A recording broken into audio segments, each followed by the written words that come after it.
तो जब उसका बेसिस वो है तो क्रीमी लेयर आइडेंटिफाई करने का इस कोटा में कोई फ़ायदा नहीं है, ये गलत है। क्योंकि जो दलित समाज है, अपना पिछड़ा हुआ समाज है, उसको बांटने की इससे प्रक्रिया चालू हो जाएगी। जो माननीय सुप्रीम कोर्ट ने अभी कहा है उससे विभाजन पैदा होगा, दलित समाज में दरारें आएंगी, मतभेद पैदा होंगे, मन मुटाव होगा। और जबकि दलित समाज एक होमोजीनियस समाज है, ये 2000 में जो आया था, जो सुप्रीम कोर्ट की वर्डिक्ट आई थी, उसमें बोला गया था कि दलित समाज, SC ST समाज एक होमोजीनियस समाज है। इन्होंने कहा, सुप्रीम कोर्ट ने कहा कि नहीं, इसमें भी इट्स ए हेट्रोजीनियस समाज।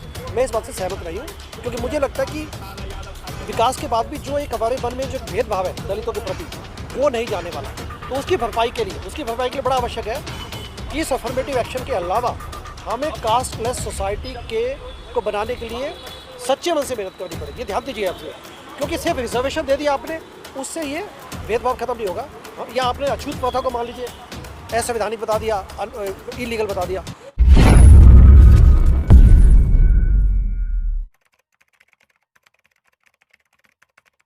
कोर्ट ने जो फैसला दिया है वो हमारे हिसाब से, भारतीय लिबरल पार्टी के हिसाब से उचित नहीं है।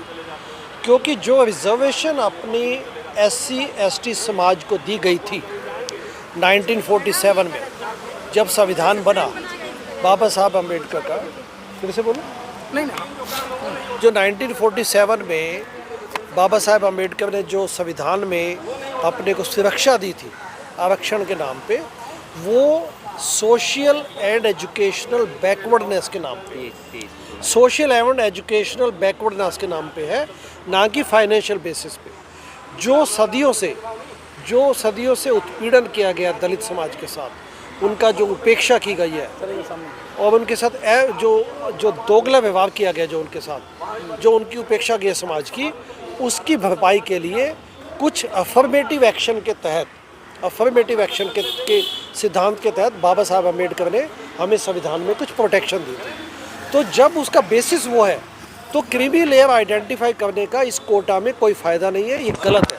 क्योंकि जो दलित समाज है, अपना पिछड़ा हुआ समाज है, उसको बांटने की इससे प्रक्रिया चालू हो जाएगी। जो माननीय सुप्रीम कोर्ट ने अभी कहा है उससे विभाजन पैदा होगा, दलित समाज में दरारें आएंगी, मतभेद पैदा होंगे, मन मुटाव होगा। और जबकि दलित समाज एक होमोजीनियस समाज है, ये 2000 में जो आया था, जो सुप्रीम कोर्ट की वर्डिक्ट आई थी, उसमें बोला गया था कि दलित समाज, SC ST समाज एक होमोजीनियस समाज है।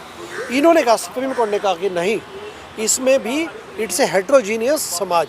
मैं इस बात से सहमत नहीं हूँ, क्योंकि मुझे लगता है कि विकास के बाद भी जो एक हमारे मन में जो भेदभाव है दलितों के प्रति, वो नहीं जाने वाला। तो उसकी भरपाई के लिए बड़ा आवश्यक है कि इस अफर्मेटिव एक्शन के अलावा हमें कास्टलेस सोसाइटी को बनाने के लिए सच्चे मन से मेहनत करनी पड़ेगी। ये ध्यान दीजिए आपसे, क्योंकि सिर्फ रिजर्वेशन दे दिया आपने, उससे ये भेदभाव खत्म नहीं होगा। या आपने अछूत प्रथा को मान लीजिए असंवैधानिक बता दिया, इलीगल बता दिया।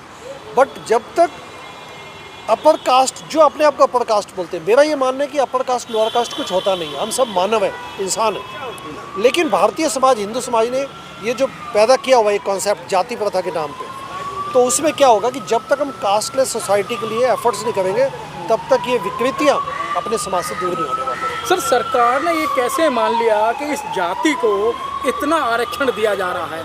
क्या सरकार के पास में ये आंकड़े हैं या आंकड़े कलेक्ट करने का काम क्या है?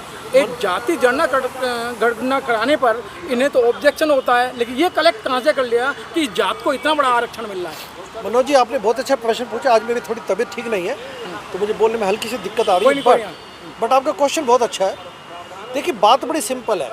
सुप्रीम कोर्ट ने, माननीय सर्वोच्च न्यायालय ने एक पेंडोरा बॉक्स खोल दिया। पेंडोरा बॉक्स, मुझे पता नहीं हिंदी में क्या, मतलब जैसे कहते हैं कि एक प्रकार से एक समस्या का उसने एक जाल ओपन अप कर दिया। अब समस्याओं में से समस्या निकलेंगी और देश को उसको फेस करना पड़ेगा। कि भाइयों को लड़ा दिया, भाई को तो लड़ाई दिया। अब कहते हैं कि अच्छा, इसमें भी दलित समाज में अब जो ज़्यादा मार्जिनलाइज्ड है उनको आप आइडेंटिफाई कीजिए। जब आपने आइडेंटिफाई नहीं करेंगे तो सुप्रीम कोर्ट की वर्डिक्ट लागू कैसे होगी? क्योंकि उसके लिए आपको जाति गणना करनी पड़ेगी। और जाति गणना, जिसके मैं फेवर में हूँ, जाति गणना का विरोध ज़्यादातर पॉलिटिकल पार्टियाँ अपने बेनिफिट्स के लिए किए जा रही है। उच्च समाज भी नहीं चाहता कि जाति गणना हो, क्योंकि जाति गणना आपने की तो पता चलेगा कि 90% तो वो वंचित समाज है। तो फिर मुद्दा उठेगा कि तो रिजर्वेशन ये भी कम है, जो आजकल का आरक्षण है उतनी मात्रा भी कम है। तो मुझे लगता है सुप्रीम कोर्ट ने इसमें ये जो संज्ञान में लिया आपने, इसमें उन्होंने समस्या ज़्यादा खोल दी है, पेंडोरा बॉक्स खोल दिया जी। लेकिन जिस तरह से अगर बात की जाए सुप्रीम कोर्ट के इस फैसले से कुछ जातियों में लड्डू मिठाइयाँ बंट रही हैं कि आज तक जो हमारा रिजर्वेशन खा रहा था, अब सुप्रीम कोर्ट के इस फैसले से हम भी मुख्य धारा में आ जाएंगे, हमें भी नौकरी में जाने का फ़ायदा होगा। नहीं, उसके लिए तो देखिए आपको कास्टलेस सोसाइटी क्रिएट करनी पड़ेगी। उसके लिए आपको कास्टलेस सोसाइटी क्रिएट करनी पड़ेगी, और जो ये लड्डू बांट रहे हैं वो दूरगामी परिणामों का सोच नहीं रहे। लेकिन अगर बात की जाए SC और ST का जो रिजर्वेशन है 22.5%, उसमें भी अभी बहुत सारी सीटें खाली हैं। क्या लग रहा है कि सुप्रीम कोर्ट को बैकलॉग भरना चाहिए? वो तो अभी NSS लगाता है। हाँ, मैं मानता हूँ।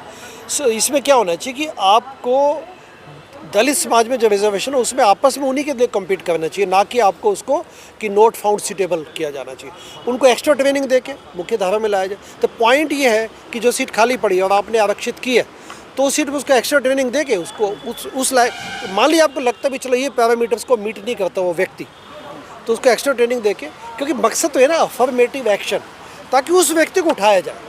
उठाने के पीछे आपको उसको एजुकेशन देनी पड़ेगी और उसको जॉब के माध्यम से उसको समाज में खड़ा होने के लिए हिम्मत देनी। इस फैसले को लेकर सर सोशल मीडिया, ट्विटर, तमाम जगहों पे लिखा जा रहा है कि जिस तरह से एक प्रकार से फूट पड़ेगी, लोगों को बांटने की एक रीति चल पड़ेगी।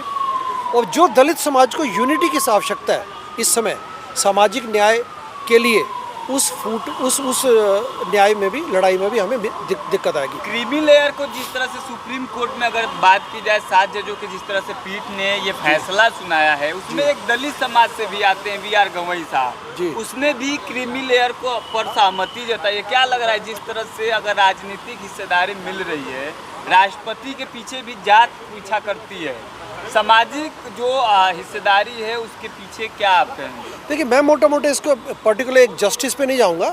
मोटी बात है कि 6 और 1 जो बेला त्रिवेदी है, जस्टिस बेला त्रिवेदी, उन्होंने डिसेंटिंग नोट दिया। बाकी 6 जस्टिस सुप्रीम कोर्ट के माननीय जस्टिस है, तो मैं एक टिप्पणी नहीं करूंगा। लेकिन कुल मिला के भारतीय लिबरल पार्टी और मेरा ये मानना है कि ये उचित नहीं है डिसीजन। एक लास्ट सवाल आपसे रहेगा सर, जिस तरह से चीफ जस्टिस DY चंद्रचूड़ साहब बाबा साहब की गान गाते थे, जय भीम के नारे लगाते थे, लेकिन बात की जा रही है कि जो ये फैसला आया है आर्टिकल 341 का ये उल्लंघन है, तो क्या लग रहा है कि बाबा साहब का जय भीम बोलना और बाबा साहब के राहों पे चलना अलग बात है? जय भीम बोलना एक पवित्र एक तरीका है अपनी बात को कहने का, और इससे ये संबोधन से ये भी लागू मतलब दिखता है कि यस, कि हम यहाँ खड़े हैं, ये हमारी आस्था और हमारे बिलीफ्स का मुद्दा है।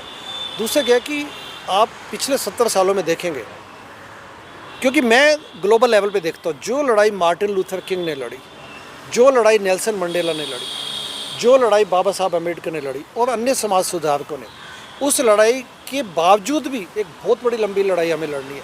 आप पसमानदा मुस्लिम को ही देख लीजिए, कुछ पसमानदा मुस्लिम समाज के लोग आए थे हमारे पास मिलने, उन्होंने कहा, जब अपनी व्यथा प्रकट की, वो कहते हम इंडिया के नए दलित हैं और हमें बाबा साहब अम्बेडकर जैसा व्यक्ति नहीं मिला, इसलिए हम 70 साल पीछे खड़े हैं।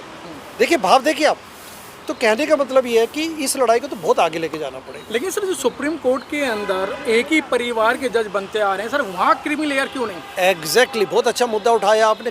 कोलिजियम सिस्टम में सुधारों की आवश्यकता है जी, और इस प्रकार से जिस प्रकार से उसमें उच्च कोटि का, उच्च वर्ग का आधिपत्य है, not only justice system, judicial system, media में देखिए आप, मीडिया में, मेन स्ट्रीम मीडिया में आप, अभी मैंने एक सर्वे पढ़ा था, 121 लोगों में से 116 लोग उच्च जाति के। तो ऐसी क्या प्रॉब्लम्स हैं, ऐसी क्या आप लोगों की बंदिशें हैं कि आप दलित समाज को वहाँ नहीं आने देते? क्योंकि डिसीजन मेकिंग तो उसी लेवल पे होता है ना। तो ये अपने समाज में इस प्रकार के कुछ एनॉमलीज हैं, कुछ प्रॉब्लम्स हैं जिनको हमें सच्चाई के साथ फेस करना पड़ेगा। ना कि ये सोचे, अब जैसे कई लोग हमें बोलने लग जाते हैं कि आप तो जी आप जाति राजनीति करो, मतलब आप धर्म की राजनीति करें, आप जाति की राजनीति करने लग गए। मैंने कहा आप कहते हो उच्च समाज और नीच समाज, मैंने कहा डिवीज़न आप लोगों ने क्रिएट की। उसके बाद अगर हम समाज में न्याय के लिए खड़े हो तो आप कहते कि नहीं, आप ही जाति की राजनीति करने लगे। तो मुझे लगता है कि इसमें एक सच्चे मन से, सच्चे दिल से पूरे समाज को देखना पड़ेगा कि वास्तविक प्रॉब्लम क्या है और उसको फेस करना है। सर देखा गया है कि एक अपर कास्ट का ब्राह्मण, एक लोअर ब्राह्मण का घर खाना नहीं खा सकता, दलित वगैरह तो बहुत दूर रह गए हैं। तो सब वर्गीकरण तो वहाँ पे भी है। वर्गीकरण न केवल यहाँ पे, आप अमेरिका में देखिए, आपको ध्यान होगा कैलिफोर्निया में केस लड़ा गया, यूएसए में केस लड़ा गया, जिसमें कि ये बोला गया, और ये रिसेंट जजमेंट है, जिसमें ये केस लड़ा गया कि किसी एक दलित को ये कोर्ट में जाना पड़ा कि एक अयंगार यानी कि ब्राह्मण व्यक्ति ने उसको वहाँ पे जातिगत सूचकों का प्रयोग किया और वहाँ उसका डिस्क्रिमिनेट किया। तो कैलिफोर्निया तो उस पर बल्कि वो कास्ट वाले इशू को मुद्दा बनाना चाहते थे असेंबली में, बट समा वो वीटो किया गया। तो मैं कहना क्या चाहता हूँ कि हम कहीं भी चले जाएं,